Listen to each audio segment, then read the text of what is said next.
Once upon a time, in a far-off kingdom, there lived a beautiful and kind-hearted young woman named Cinderella.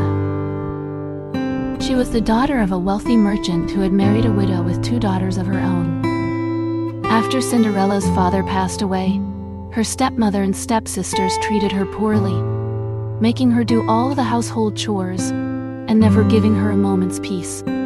Despite their cruelty, Cinderella remained a sweet and gentle soul, always dreaming of a better life. She would often escape into her own little world, where she would imagine herself as a princess, loved and cherished by all. Her stepsisters, Drizella and Anastasia, would mock her and call her a foolish dreamer, but Cinderella didn't let their words discourage her. One day, an invitation arrived from the palace, announcing that the king's son, Prince Charming, was hosting a grand ball in search of a bride. All the young women in the kingdom were invited, and Cinderella's stepsisters were overjoyed at the prospect of meeting the handsome prince. Cinderella, however, was not allowed to attend, as her stepmother and stepsisters deemed her too lowly to mix with royalty. As the day of the ball approached, Cinderella's stepsisters were busy trying on gowns and practicing their curtsies.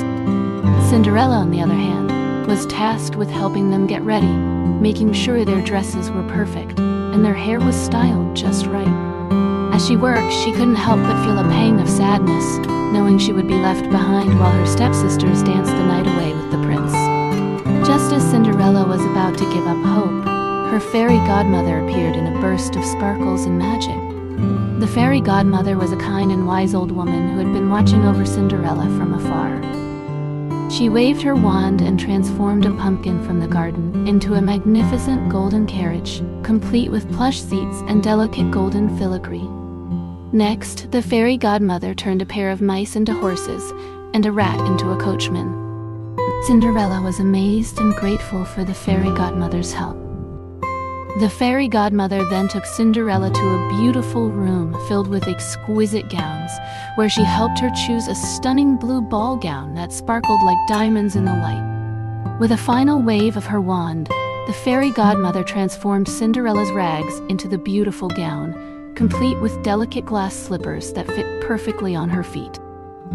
Cinderella was now ready to attend the ball, and the fairy godmother warned her that the magic would only last until midnight, when the clock struck 12. Cinderella arrived at the palace, and the prince was immediately smitten with her beauty and charm. They danced the night away, laughing and talking like they had known each other for years. Cinderella was enchanted by the prince's kindness and sense of humor, and she found herself falling deeply in love with him. As the clock struck 11, Cinderella knew she had to leave, but she was having such a wonderful time that she didn't want the night to end.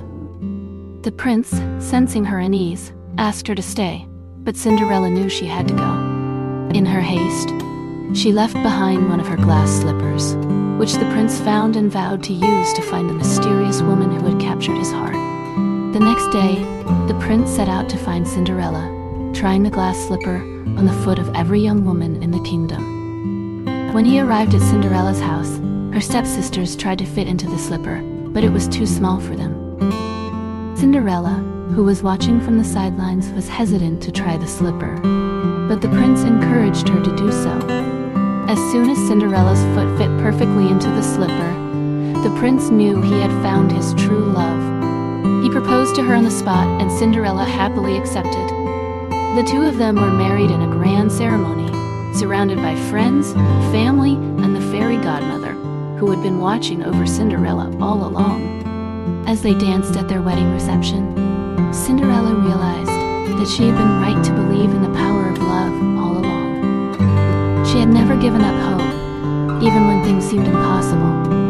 And in the end, her dreams had come true. The prince loved her for who she was, and she loved him for his kindness and generosity. Years went by, and Cinderella and the prince lived happily ever after, ruling the kingdom with wisdom and compassion. They had children and grandchildren, and Cinderella never forgot the lessons she had learned from her fairy godmother, that love can conquer all, and that believing in oneself is the greatest magic of all. The story of Cinderella spread throughout the kingdom, inspiring young women everywhere to believe in the power of love and to never give up on their dreams. And Cinderella lived happily ever after, knowing that she had found her true love, and that their love would last a lifetime. As the years passed, the legend of Cinderella grew, and people would tell the story of the young woman who had captured the heart of a prince with her beauty, kindness, and courage. They would say that the story of Cinderella was a reminder that love can conquer all, and that believing in oneself is the greatest magic of all. The story of Cinderella was passed down from generation to generation, and it continued to inspire young women everywhere to believe in the power of love and to never give up on their dreams. And Cinderella's legacy lived on, a reminder to always believe in the power of love and to never lose hope, no matter what challenges life may bring. And so, the story of Cinderella came to an end, but its legacy lived on, inspiring future generations to believe in the power of love and to never give up on their dreams. The story of Cinderella would always be remembered as a testament to the transformative power of love and the importance of believing in oneself.